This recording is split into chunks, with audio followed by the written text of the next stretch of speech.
You are listening to Naked Soul Reflections, Mindful Moments for Clothes-Free Living, with your host, Hantu Nehart. Greetings, everyone. Hantu Nehart here, and welcome to another episode of Naked Soul Reflections. This past week, I unexpectedly had to take a little time off to just be still. And the timing couldn't have been better. I had gone to a class with one of my teachers, and she talked about how important it is for us to actually be still, to actually pause. And this idea of pausing when in the midst of trying to make shift in life. So usually what I think when I'm trying to make a big change or, turn things around in my life is that I should stop doing one thing and immediately replace it with something else. Like I would do this with food. So I'll stop eating this thing, but I'll eat this other thing, or I'll switch out one habit for the next, or whatever it could be. Always this idea of trying to fill the space with something. If I lose something or someone, I'm like running after something else. If one thing didn't turn out the way that I wanted it to, immediately like thinking, okay, well, this thing isn't happening, so I'm just going to fill my time with this instead. And, when cars try to turn around and without pausing or stopping, they flip over. Like that's how accidents occur.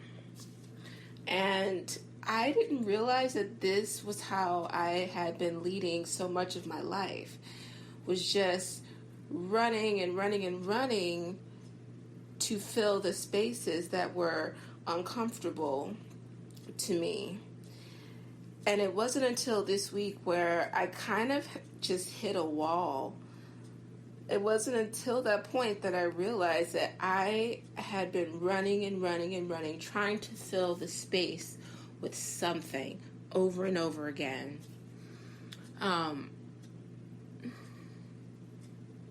Wednesday, I broke down into tears. I had just this swell of it was a swell of emotion, but it was from specific things in my life, just a culmination of events that I hadn't allowed myself to process in the past, things that I kind of just stuffed under the rug and was like, no, I'm fine, I feel fine, and everything's fine, everything's great, rock out, everything's cool. Pushing forward, pushing through, full steam ahead. And it was just it felt like it was all of a sudden. But rarely are things so all of a sudden. It's just that I hadn't been paying attention to like signs from my body that I needed to slow down and actually just be still. I was going to tons of yoga classes. Even within like one day, I would do like 3 different long yoga practices and do extra stuff at work and all these things just to fill the space. I'd keep the TV on. Actually, that's still happening if I'm being honest. My recording this is actually one of the few times that the TV is not on for this week. And I was afraid of the silence. I didn't want to be in the stillness. And I hit a wall Wednesday. I was overcome with emotion. I had a trigger and I was a mess at the office. I was crying. And one of my colleagues was so generous, and she let me talk with her about what was on my mind, and that gave me a release so that I could finish the day. But even the following day, that Thursday, I saw in the morning how I was looking at the screen, looking at the emails, and I wasn't really able to process anything. I didn't even know if I was looking at English, to be honest. And so I, let my boss know that I was going to leave for the day because it was a breakdown. And I felt such shame around that. I really judged the fact that I needed to take a break because in my mind, at least where I live, the context that I'm in, most people just keep going. They push through the pain, they show up, they work the extra hours, they shovel the kids off to every place that they need to go, they still do their insanity workouts and all this stuff, run a million errands, all the committees and organizations and projects that they do, they just keep going and they never stop. And I thought, well, what's wrong with me that I am having this moment of falling apart when nobody else is falling apart? And I felt guilty for not being able to just push through it and get the work done and stay on top of everything. And my boss was very generous. She said there is no shame in needing to take time. She said a lot of people get this idea, this false concept of being powerful and confident, that those two things mean that you never take a break, that you never fall apart. She said actually it's when people refuse to take breaks when they know that they need them, that's actually a lack of power and a lack of confidence. Knowing your breaking point and being strong enough to say, okay, I need to actually pause. That there is strength. That there is powerful. And she had to tell me that because I was feeling immensely guilty. Because it was just like once the trigger happened, it all came crashing down and I just couldn't work. And I felt horrible about it because I take such pride in doing an amazing job. Not a good job, an amazing job at work. Like I always want to just make everything wonderful for everyone. But this week, what my body told me is that I needed to pause. And how often do we ignore that warning sign where our bodies, our minds, our souls are telling us, okay, I actually need to pause and do nothing.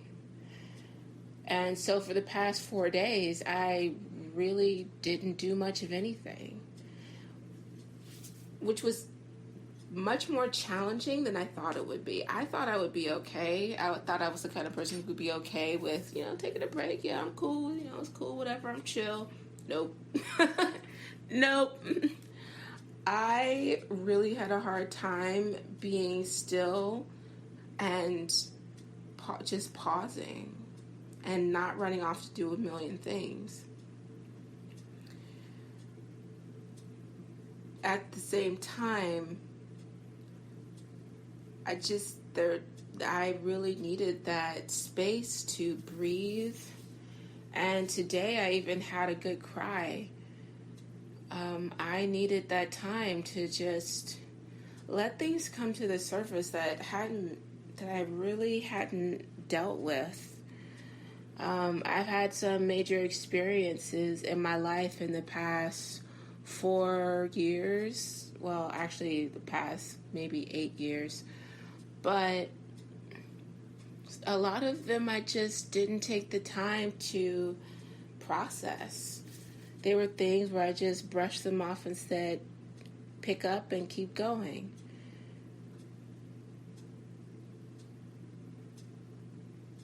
It's so important for us to pause.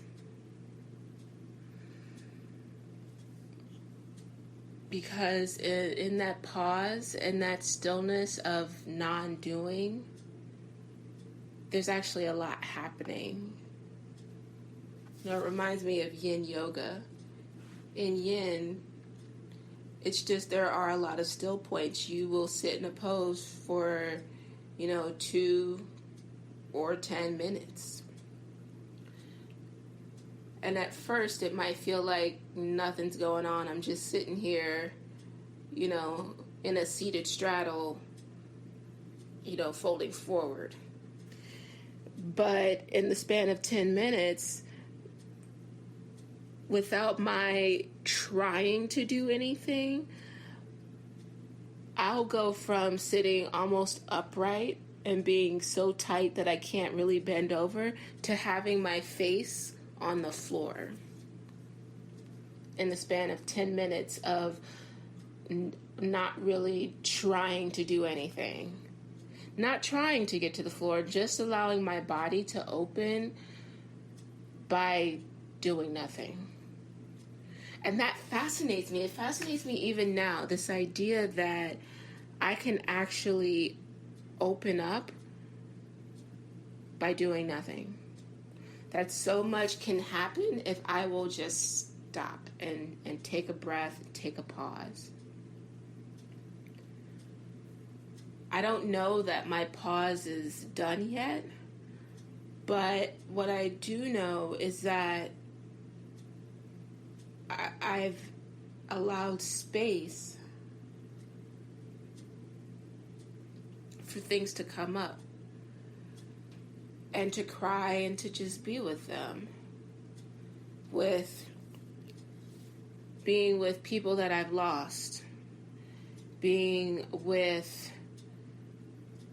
things that didn't work out in my life, being with mistakes that I made, being with any regrets that I have, being with my eating disorders, being with all of it, everything, wondering where I'm going to be in 6 months, wondering how I'll get from here to where I want to be, the question around that.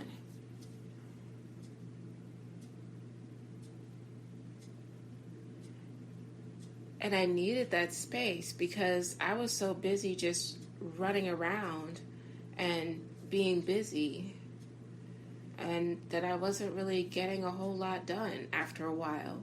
There's this breaking point, right? There's productivity, there's doing and with doing productivity, but then there's also this breaking point where there's a lot, I'm doing a lot, but nothing's actually getting done.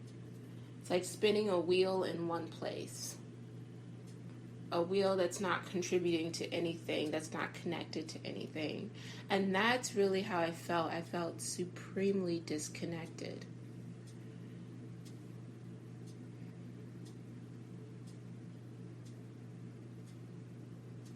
Pause is so important for us. Non-doing is critical for us to process, to assimilate, to let go, to open up.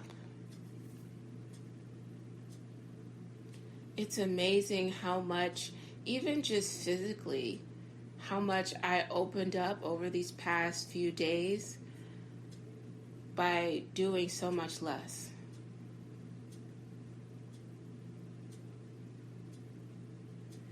So I offer that to you, even as I continue to investigate how and when I need to pause, because the work isn't done yet. But this week, just think about, perhaps it might be a 5-minute pause at work. And I'll tell you, a pause can save relationships. I'm telling you, and I was sharing this with my boss, that I realized that, when I don't pause, I will snap on people. I will say the most out of line, unloving, disrespectful things to people if I don't acknowledge when I need to pause and step back and be in a place of non-doing. So this week, I really want to offer to you to use pause. Engage pause wherever it might be. It might be taking a few moments at work to just step away from the desk and the space and stand outside for 5 to 10 minutes. Imagine what that pause in fresh air could be like, what that could save you snapping on a coworker. Maybe I will say this, that my clothes-free life has been a huge instrument in helping me to practice pausing and just be in a place of not just non-doing, just non-anything. This feeling of returning just without layers, without anything added, to just being me and returning to the starting point of, okay, let me reset. And so I love that, even if I'm just starting the day that way with a few close-free minutes. I love it if I can take just a few moments at my office for 10 minutes of close-free meditation. Whether or not you get to be close-free, I really want to offer taking time to pause, whatever the length of time. If you're finding yourself obsessed over, no, I just have to, these are these things that I have to do, I have to do this project, I have to do this thing, is that perhaps an opportunity to consider pausing? Where are you holding on for dear life, clinging to dear life for something, and perhaps taking an opportunity to just pause, even if for a brief moment? Pause is so critical for our health, for our wellness, for our sanity. We have to do it.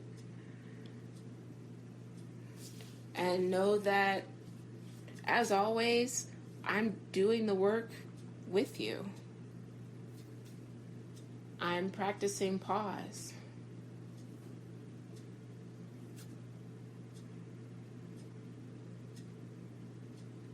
And I hope that something truly healthful comes of it for you. Namaste, my friends.